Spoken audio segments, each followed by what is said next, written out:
जय हिंद, वंदे मातरम। दोस्तों, मैं आशुतोष आपके अपने YouTube channel JMD exam crack पर आप सभी का बहुत बहुत स्वागत करता हूं। आज बिहार सुपर TT के लिए महत्वपूर्ण प्रश्नों की श्रृंखला लेकर हाजिर हुए हैं। आइए देर ना करते हुए इन प्रश्नों को डिस्कस करते हैं। चलिए, लिखा है, कक्षा शिक्षण के दोषों को दूर करने के लिए किस विधि का आविष्कार किया गया था? क्या वर्धा योजना का, क्या व्याख्यान विधि का, या डाल्टन विधि का, डाल्टन योजना का, या कथन विधि का? तो आप सभी लोग जानते हैं कक्षा शिक्षण को दोषों को दूर करने के लिए किस विधि का आविष्कार हुआ था? तो वो डाल्टन विधि का आविष्कार हुआ था। अगला प्रश्न है, कह रहा है, प्रगतिशील शिक्षा प्रणाली के जनक कौन हैं? क्या जॉन डीवी हैं, क्या जीन पियाजे हैं, क्या हरलाक हैं, या डेकार्ट हैं? तो आप जानते हो प्रगतिशील शिक्षा के जो जनक हैं उनको डॉन डीवी को कहा जाता है। किसको? डॉन यूवी को कहा जाता है। अगले प्रश्न की बात करते हैं और समझते हैं अगले प्रश्न के बारे में। कह रहा है, मनोवैज्ञानिक पावलोव ने किस जानवर पर अपना शास्त्रीय अनुबंधन का सिद्धांत प्रयोग किया? क्या बिल्ली पर, क्या चूहे पर, क्या जिराफ पर, क्या कुत्ते पर? तो पावलोव की बात करेंगे तो उसने किया था कितने पर? कुत्ते पर। बिल्ली पर आविष्कार करने वाले कौन थे? थॉर्नडाइक थे। कौन थे? थॉर्नडाइक थे। उम्मीद करते हैं सारी चीज़ें क्लियर हो रही होंगी। आइए, कह रहा, JS मैकेंजी के अनुसार व्यापक शिक्षा का विशेषता है अनुभव में वृद्धि करना, सीमित समय, अनुभव की हीनता, व्यवस्था तक सीमित रहना। तो ये बिल्कुल गलत है। व्यवस्था तक सीमित रहना, हीनता भी बिल्कुल गलत है, सीमित समय कर समझ ये भी गलत है। अनुभव और वृद्धि के द्वारा शिक्षा को सीखना ही व्यापक शिक्षा का उद्देश्य है। और ये किसके अनुसार? JS मैकेंजे के अनुसार। उम्मीद करते हैं सारी प्रश्नों की श्रृंखला क्लियर हो रही होगी। आइए बात करते हैं 85 प्रश्नों की। तो यहाँ से 3 प्रश्न पूछे जाते हैं, बहुत इंपॉर्टेंट है। कह रहा है, कितने वर्ष तक के बच्चों को निःशुल्क एवं अनिवार्य शिक्षा का प्रावधान केंद्र सरकार द्वारा किया गया है? क्या 6 से 12 वर्ष, 6 से 10 वर्ष, 6 से 14 वर्ष, 5 से 11 वर्ष? तो आप जानते हो इसका उल्लेख अनुच्छेद 21A में है। कहाँ पर है? अनुच्छेद 21A में इसका उल्लेख है। 86वें संविधान संशोधन में इसका उल्लेख, इसके द्वारा ये जोड़ा जाता है। और ये किस में जोड़ा जाता है? तो आप जानते हैं ये जोड़ा जाता है 21A में। और इसमें 6 से 14 वर्ष के बालक को लिए निःशुल्क शिक्षा और अनिवार्य शिक्षा का प्रावधान किया गया है। आइए अगले प्रश्न की बात करते हैं। कॉर्नबैक के अनुसार मूल्यांकन किससे संबंधित है? शिक्षण के लक्ष्य से, परिवार की आर्थिक स्थिति से, स्कूल के सामाजिक स्थिति से, स्कूल की बिल्डिंग से। देखिए, मूल्यांकन स्कूल की बिल्डिंग की नहीं होती, परिवार से समाज की नहीं होती, परिवार की आर्थिक स्थिति की नहीं होती, शिक्षण के लक्ष्य की होती है कि आपने कितना सीखा, कितना बढ़ा, कितना आगे आप लोगों ने बढ़ पाया। तो शिक्षण के लक्ष्यों की होती है क्या? शिक्षण के लक्ष्यों का मूल्यांकन होता है। आइए अगले प्रश्न की बात करते हैं और चलते हैं अच्छे प्रश्नों की श्रृंखला के बारे में। कह रहा है, प्राथमिक स्तर पर हिंदी भाषा शिक्षण के लिए सबसे अधिक महत्वपूर्ण है? क्या भाषा का प्रयोग के अवसर उपलब्ध करना, पाठ्य पुस्तक, उच्च स्तरीय तकनीकी, व्याकरणीकरण नियमों के अनुकरण? देखिए, आप प्राथमिक स्तर पर व्याकरण से कोई मतलब नहीं, उच्च स्तरीय तकनीक से कोई मतलब नहीं, पाठ्य पुस्तक से थोड़ा बहुत मतलब है। लेकिन देखिए, अगर भाषा शिक्षण दे रहे हो, सबसे महत्वपूर्ण चीज़ है भाषा का प्रयोग करने के लिए बच्चों को अवसर प्रदान करना। अगर बच्चा अवसर नहीं प्रदान करेगा तो वो सीख नहीं सकता प्राइमरी स्तर पर। तो उसको अधिक से अधिक भाषा प्रयोग करने का अवसर दिया जाना चाहिए। उम्मीद करते हैं क्लियर हो रहा होगा। चलिए अगली बात करते हैं और अगले प्रश्न को समझने का प्रयास करते हैं। पर्यावरण अध्ययन में एक अच्छे दस्तकार का मुख्य लक्ष्य होना चाहिए अधिगम विस्तार के अवसर उपलब्ध कराना, प्रभावी अधिगम के लिए पाठ को दोहराई कराना, समय का बेहतरीन उपयोग सुनिश्चित करना, निश्चित विद्यार्थियों को अनुशासन में बनाए रखना। तो आप जानते हो पर्यावरण अध्ययन में एक अच्छे दस्ताकार का मुख्य उपलब्ध कराना क्या है आपका, आप जानते हो? तो ये है अधिगम, क्या लिखा, अधिगम विस्तार के अवसर उपलब्ध कराने की बात करता है। अगर बच्चों को पर्यावरण में अच्छे दस्तावेज कराना है तो उनको अधिगम में अवसर उपलब्ध कराना। देखिए एक बात जान लीजिए, कहीं भी अगर अवसर उपलब्ध की बात आए या अवसर अधिक से अधिक देना, तो वो विकल्प 90% श्योरिटी के साथ सही हो सकता है। क्योंकि साफ साफ कहा जाता है बच्चों को अगर पर्यावरण से या घूम फिर के सिखाओगे तो उनके मन में जल्दी से ज़्यादा बैठेगी। आइए अगले प्रश्न की बात करते हैं और समझने का प्रयास करते हैं।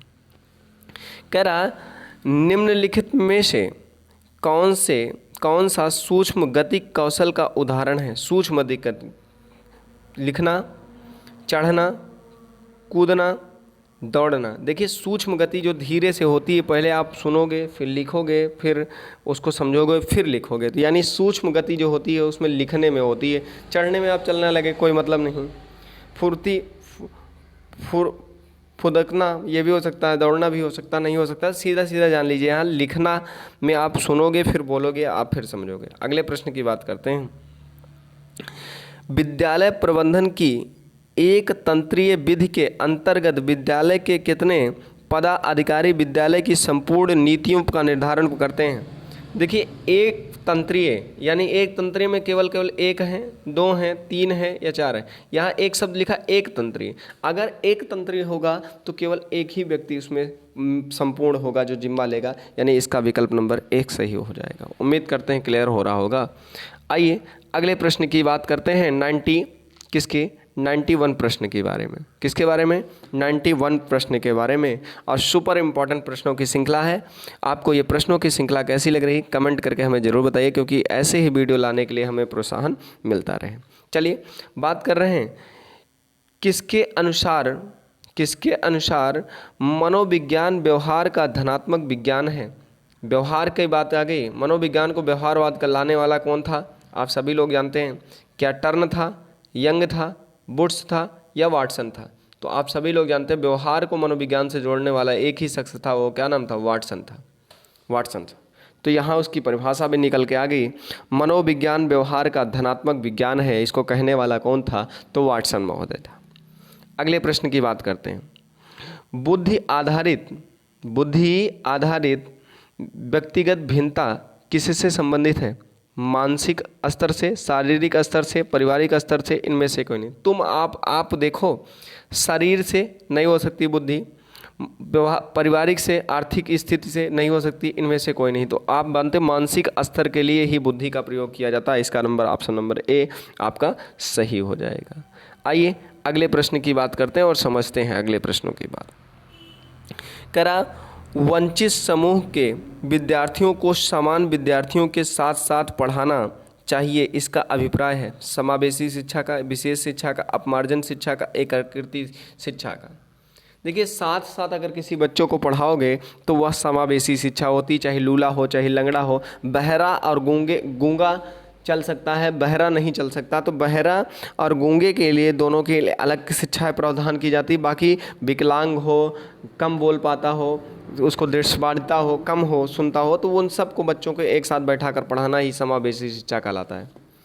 चलिए अगला प्रश्न कह रहा है बाल विकास से संबंधित निकट दूर सिद्धांत के अनुसार बालक का विकास होता है स्नायु से अन्य अंगों तक, बाहर से अंदर की ओर, ऊपर से ऊपर की ओर, नीचे से नीचे की ओर। ये तो कोई मतलब नहीं हुआ, ये भी कोई मतलब नहीं हो। बाहर से अंदर की ओर, ये भी कोई मतलब नहीं हो। देखिए बच्चों का जब भी विकास होता है पहले सिर से मस्था की ओर चलता है। मतलब अगर पहले सिर का विकास होगा फिर अंगों का विकास होने लगता है। यानी इसमें लिखा स्नायु से, मतलब अपने स्तन से या पूरे बॉडी से लेकर अंगों तक का विकास की ओर विकास चलता है। यानी विकास का पहला ही कथन सही है, स्नायु से अन्य अंगों की ओर इसका विकास होता है। आइए 95 प्रश्नों की श्रृंखला लेकर चलते हैं। प्रश्नों की श्रृंखला आपको कैसी लग रही है कमेंट करके हमें ज़रूर बताइएगा, क्योंकि आप ही के लिए हम इतना मेहनत करते हैं। कह रहा अधिगम का स्वरूप है निरंतर चलने वाली प्रक्रिया, किशोरावस्था तक चलने वाली प्रक्रिया और बाल्यावस्था तक चलने वाली, इनमें से कोई नहीं। देखिए, जो अधिगम होता है, सीखना होता है, वो जिंदगी भर चलती है, जीवन प्रयत्न चलती है, तो बाल्यावस्था तक नहीं हो सकती और किशोरावस्था तक नहीं चल सकती। तो ये निरंतर चलने वाली प्रक्रिया है। सीधा सीधा जान लीजिए, अधिगम कोई भी व्यक्ति कभी तब तक सीखता है जब तक कि उस पर क्या हो ना जाए, जब तक कि उसकी आंखें बंद नहीं हो जाती, चाहे अनुभव से सीखता हो चाहे जिससे सीखता हो, लेकिन वो सीखता रहता है, यानी उसका अधिगम क्या होगा, यहाँ पे निरंतर चलने वाली प्रक्रिया है। अगली बात करते हैं, सीखने से संबंधित प्रयत्न तथा भूल विधि का प्रवर्तक कौन है? क्या स्कैनर, क्या पावलोव या कोहलबर्ग या थॉर्नडाइक? तो आप जानते हो, सीखने से संबंधित जो प्रावधान, सीखने से संबंधित प्रयत्न एवं भूल का सिद्धांत जो है वो आप जानते हैं किसका है? तो ये थॉर्नडाइक का है, बिल्ली का है। थॉर्नडाइक बिल्ली बार बार कूदती है लेकिन अंततः उस पर पहुंच नहीं पाती, अचानक उसका पैर दबता है, बाहर निकल कर चूहे को खा लेती है, ऐसी कंडीशन आती है। तो ये थॉर्नडाइक बिल्ली पर आविष्कार किए थे और इन्होंने प्रयत्न एवं भूल का सिद्धांत भी दिया था। यहाँ मूल लिखा, वहाँ भूल विधि होगी वो। अगले प्रश्न की बात करते हैं और समझने का प्रयास करते हैं। क्वेश्चन नंबर 97 की कह रहा, दर्शन के अभाव में शिक्षण कला कभी भी पूर्ण स्पष्ट प्राप्त नहीं कर सकता है। यह कथन किसका है? या सुकरात का है, लेमार्क का है, फीहके का है या अरस्तु का है? तो आप जानते हो यह कथन किसका है? फीहते का कथन है। अगला कथन पूछ रहा किसका है? अनुदेशात्मक शिक्षण के संदर्भ में, ध्यान दीजिएगा, अनुदेशात्मक शिक्षण के अंतर्गत निम्नलिखित में से कौन सा एक महत्वपूर्ण साधन है? क्या श्रव्यदृश्य सामग्री, स्कूल की भौतिक सजावट, बालक की पारिवारिक स्थिति या इनमें से कोई नहीं? देखिए, अनुदेशात्मक अगर अनुदेश दोगे तो बालक से पारिवारिक स्थिति से कोई मतलब नहीं, हमें स्कूल की भौतिकता से हमसे कोई मतलब नहीं लेना देना, तो हमें श्रव्य दृश्य सामग्री से मतलब है। यानी अनुदेश दूंगा तो आप श्रव्य पढ़ करके, सुन करके, लिख करके आप उसको अच्छे तरीके से जान सकते हो। आइए अगले प्रश्नों की बात चलते हैं और समझने का प्रयास करते हैं। आज के ये सेकंड लास्ट प्रश्नों की सीरीज है, आपको कैसी लग रही है कमेंट करके ज़रूर बताइएगा।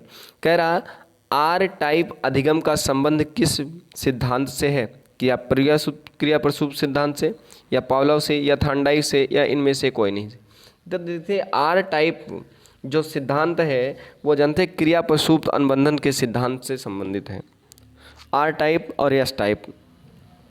अगला प्रश्न है लास्ट का, सामान्य प्रकार के बालकों की उपलब्धि लगभग कितनी होती है? क्या 70 होती है, क्या 140 होती है, क्या 160 होती है, क्या 100 होती है? तो सामान्य टाइप के बालक की बुद्धिलब्धि जो होती है वो 100 के करीब होती है, 100 होती है। अब हमें आपसे एक निवेदन है, आप हमें कमेंट करके ज़रूर बताइए मेरी प्रश्नों की श्रृंखला आपको कैसी लगती है, ये सुपर 20 सीरीज आपको कैसी लगी। अगर आपको समझ में आता हो तो चैनल को सब्सक्राइब कर लीजिएगा और अपने मित्रों तक अधिक से अधिक शेयर कर दीजिएगा, ताकि हमें भी वीडियो बनाने के लिए वैसे ही प्रोत्साहन मिलता रहे। मिलते हैं नेक्स्ट वीडियो में, तब तक के लिए जय हिंद, वंदे मातरम। दोस्तों, अपना बहुत बहुत ख्याल रखिएगा।